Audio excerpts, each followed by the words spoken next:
ألف لام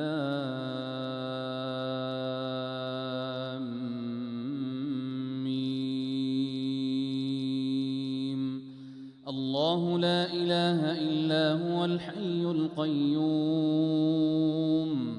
نزل عليك الكتاب بالحق مصدقا لما بين يديه وأنزل التوراة والإنجيل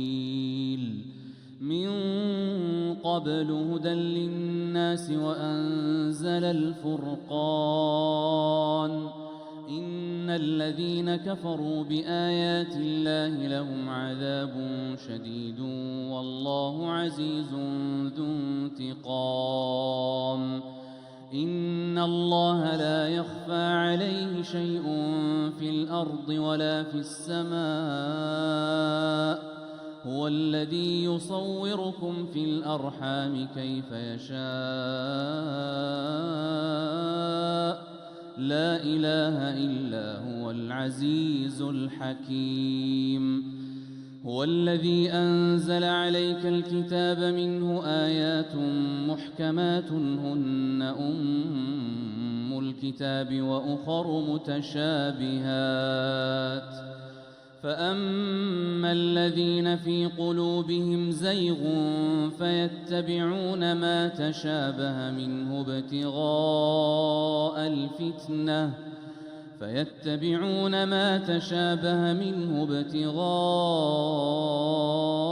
الفتنة وابتغاء تأويله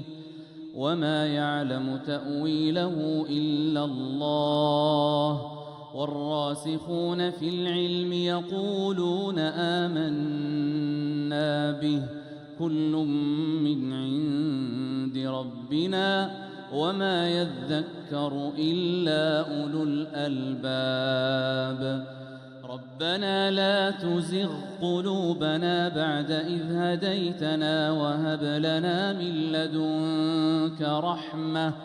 إنك أنت الوهاب ربنا إنك جامع الناس ليوم لا ريب فيه إن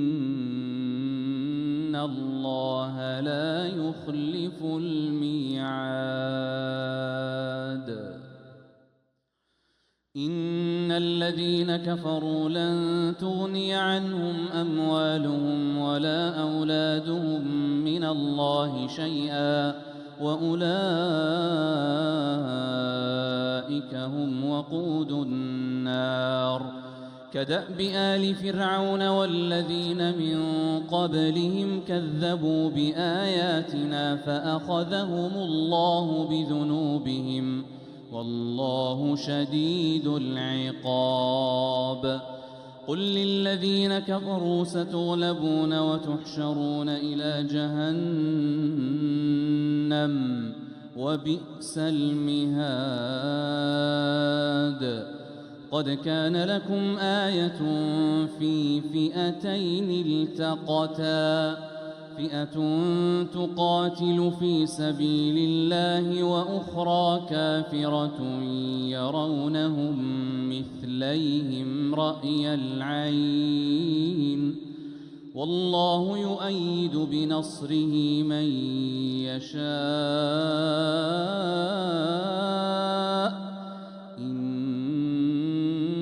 في ذلك لعبرة لأولي الأبصار